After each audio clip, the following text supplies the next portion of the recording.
urađene koronarografije. Ako se nađe suženje, koji je to procenat koji dovodi vas da odlučite da se uradi stent, ugradnja stenta? Suženja unutar koronarnih arterija limitiraju protok kroz koronarnu arteriju ako su iznad 70%, po nekim mišljenjima i iznad 50%, da je redukcija, dakle, presjeka poprečnog nakrnoj žili više od 50% ili više od 70%. Mi se tada odlučujemo da pacijentu radimo ili intervenciju ili ga šaljemo na bypass operaciju. Nastojimo pacijentima omogućiti pristup što manje agresivnim metodama. Dakle, da što više pacijenta podvrgnemo implantaciji stenta, koja se u nekom aspektu, kako bih rekao, iz perspektive pacijenta jako podudara s koronarografijom. Pristup je isti, sala je ista, pacijent leži na stolu isto kao i za vrijeme koronarografije. Lokalna anestezija, mi razgovaramo isto cijelo vrijeme.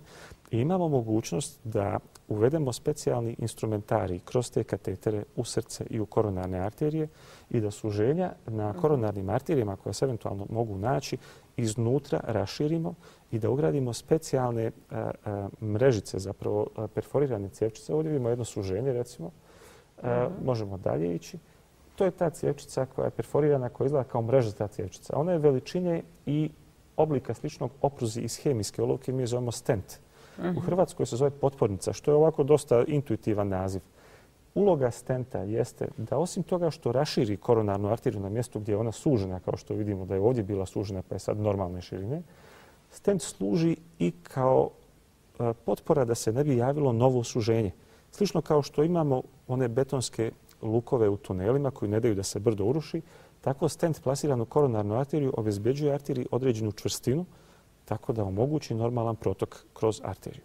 Naravno, danas smo u mogućnosti da tretiramo na ovaj način i ugradnjom više stentova i za kompleksniju koronarnu bolest, tako da pacijent u principu završi sve odjednom, sve na jednom mjestu. Nakon koronarografije ugradimo mu stentove, on bude 24 do 48 sati u bolnici i onda ide kući. Ako je koronarna bolest, ovo je još jedna ilustracija kako taj stent izgleda dok se implantira u koronarnu arteriju. Dakle, vidimo jedan specifičan balon.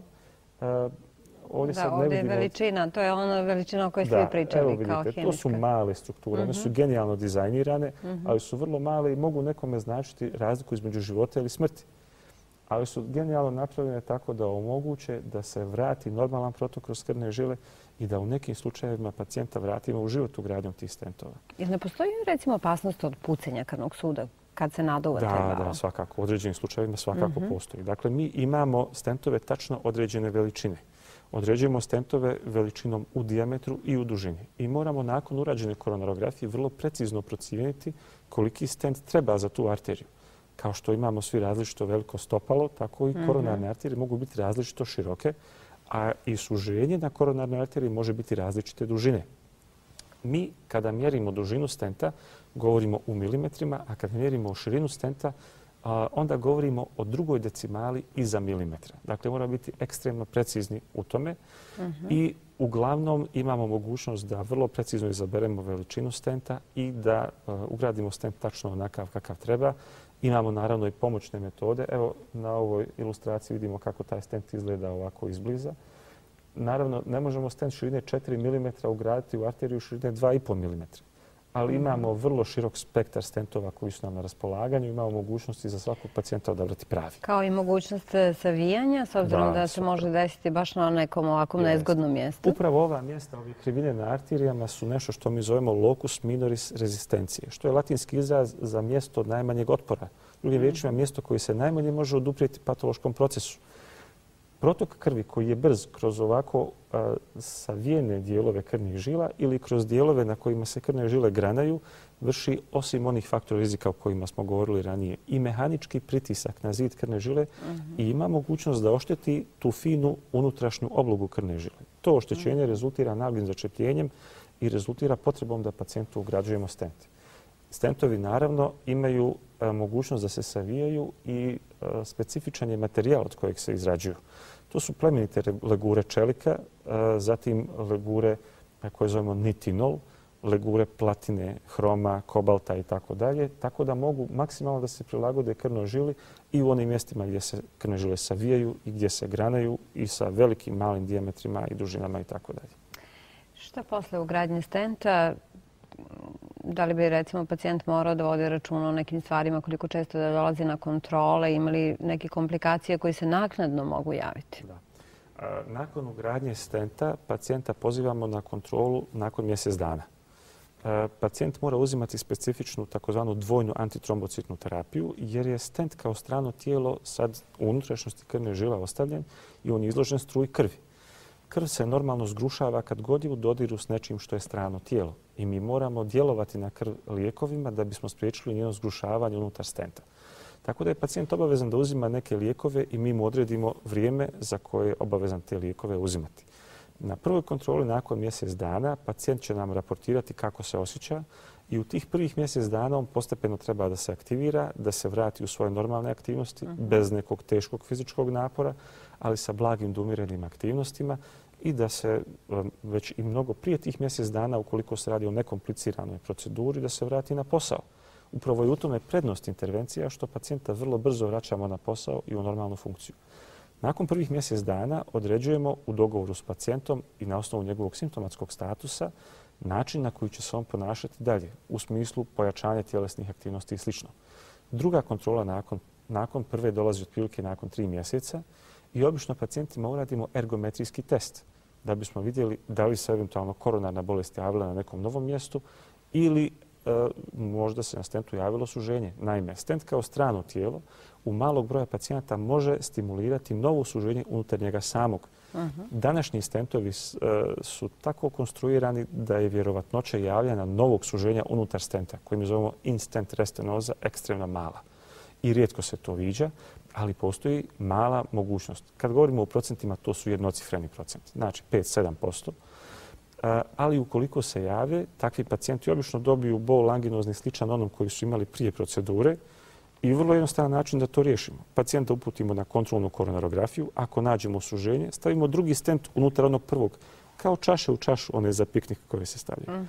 I jedino što je neophodno jeste da drugi stent koji se stavlja unutar prvog bude drugčije strukture, bude od druge legure i bude sa drugčijim lijekom nanesenim na površinu stenta da na minimum smanjimo vjerovatnoću novog javljanja suženja unutar stenta.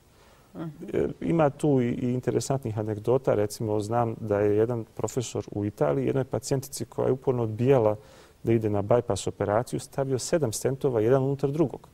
I on svaki put dođe nakon 3-4 mjeseca sa novim suženjem unutar stenta i hoće novi stent i on stavi novi stent, kaže nemojte me slati na operaciju, hoću ovo. I svaki put je druga legura, drugi lijek i tako dalje, ali žena funkcionira relativno normalno.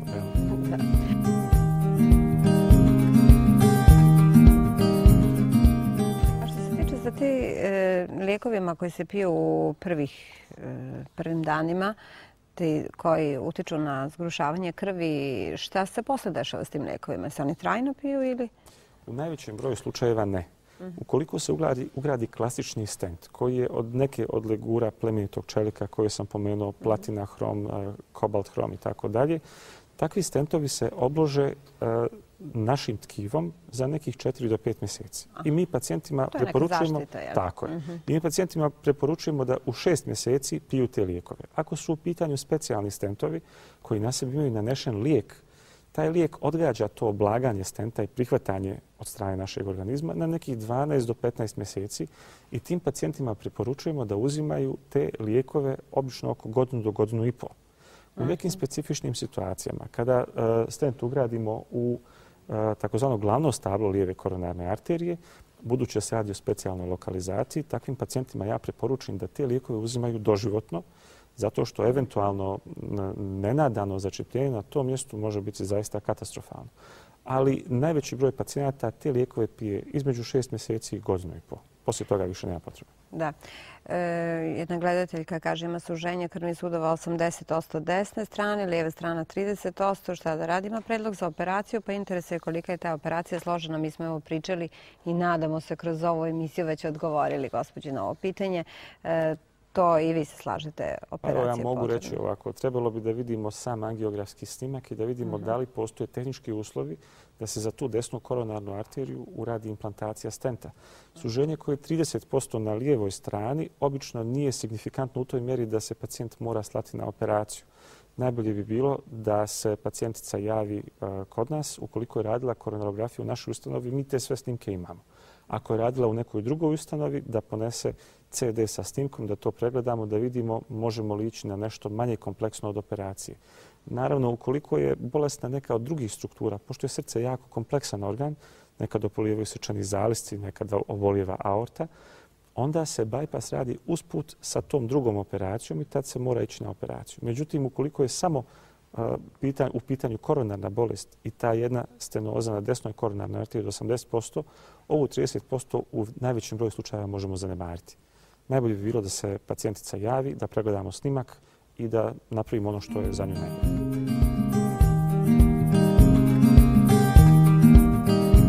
Koliko stent može da traje do nekog ponovnog ugrađivanja?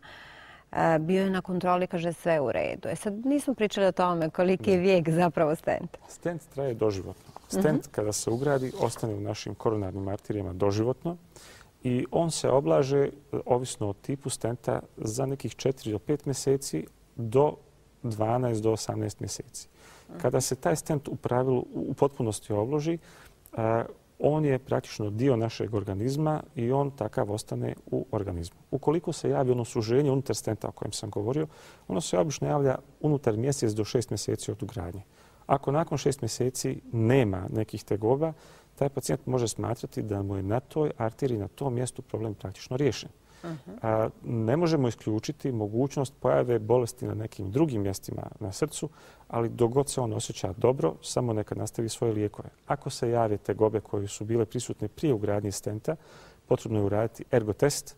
Na ergotestu u naporu utvrdimo preko EKG krivulje da li pacijent eventualno može imati problema sa snabdijevanjem srca krvlju i onda ga šaljemo na kontrolnu koronarografiju.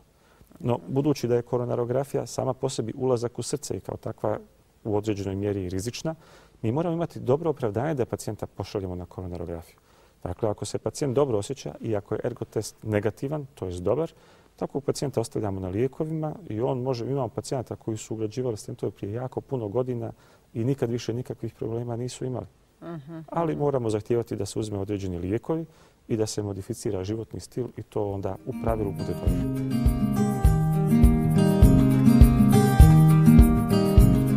Da li postoji stanje da se stent ne može ugraditi i dalje ima probleme gušenja i šta da radi? Šta biste joj mogli preporučiti? Postoji mogućnost da su začepljenja na srčanim arterijama tako čvrsta i kalcificirana da mi našim instrumentima jednostavno ne možemo proći. Ovdje se mora znati da metoda implantacije stenta podrazumijeva da mi svoje ruke imamo izvan pacijenta, a sve stvari koje radimo na srcu dešavaju se otprilike na 1 metar udaljenosti i sve su to sitne strukture. Vi ste vidjeli na jednoj od prethodnih ilustracija kako su stentovi mali. Dakle, te sitne strukture moramo progurati u vrlo sitne krvne žile. Nekad se dešava da su ta začepljenja toliko čvrsta i kruta da ne možemo proći kroz ta začepljenja.